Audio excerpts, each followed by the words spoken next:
Véronique Brault, je suis directrice de recherche au CNRS. Je travaille à l'Institut de pharmacologie moléculaire et cellulaire de Sophia Antipolis, situé près de Nice. Je suis membre élu au conseil scientifique du Cancéropole Provence-Alpes-Côte d'Azur. Immunologiste de formation, j'ai depuis de nombreuses années travaillé à identifier de nouveaux mécanismes moléculaires régulant le fonctionnement du système immunitaire. Je suis notamment impliquée dans des recherches sur le cancer et c'est dans ce contexte que je participe à la vie du Cancéropole.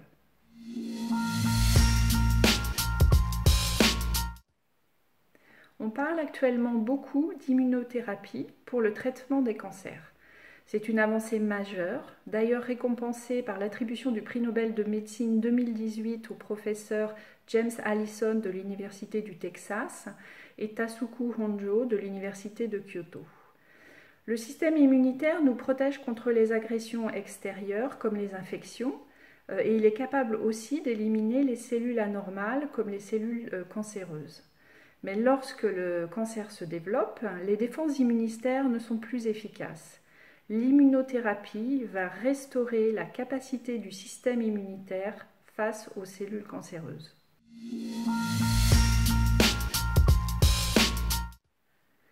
Les travaux de recherche de nombreux scientifiques dans le monde ont permis d'identifier un rôle majeur de contrôle des cancers par le système immunitaire.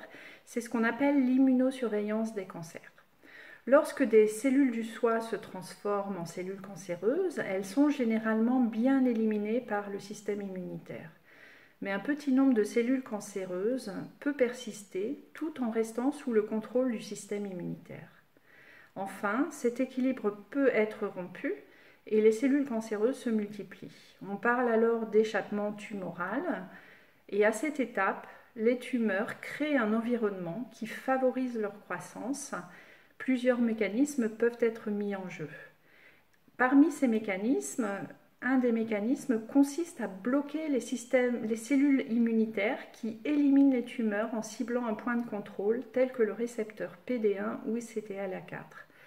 Ces points de contrôle sont normalement mis en place pour stopper les réponses immunitaires une fois qu'elles ne sont plus nécessaires et les cellules cancéreuses détournent ces points de contrôle à leur avantage.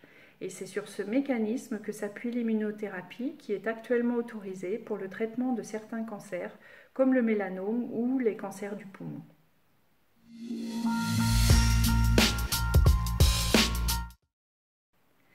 Bien que l'immunothérapie soit une avancée majeure dans le traitement des cancers, seulement 20% des patients répondent. Et il est souvent nécessaire de combiner plusieurs approches thérapeutiques pour obtenir une rémission. Dans ce contexte, il est vraiment crucial de poursuivre nos efforts de développement de nouvelles immunothérapies. Dans les pistes prometteuses, on peut lister l'étude d'autres points de contrôle, l'injection de cellules immunitaires que l'on a modifiées afin d'être plus efficace à éliminer les cellules cancéreuses, la reprogrammation des cellules immunitaires et enfin aussi la vaccination qui peut booster de façon globale les réponses immunitaires contre le cancer.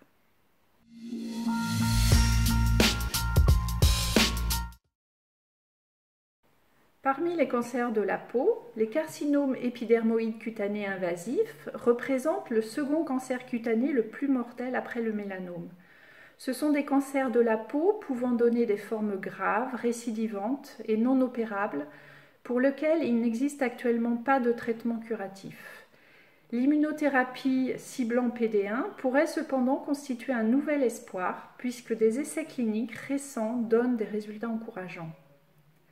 Notre laboratoire a étudié les mécanismes d'immunosuppression mis en place dans ces cancers. Nous avons notamment identifié une population de cellules tueuses, les cellules NK, qui ont des fonctions antitumorales altérées.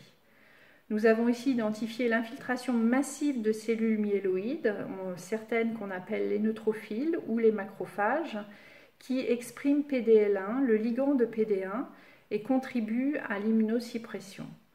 Nous étudions aussi actuellement leur contribution à l'agressivité dans ces cancers.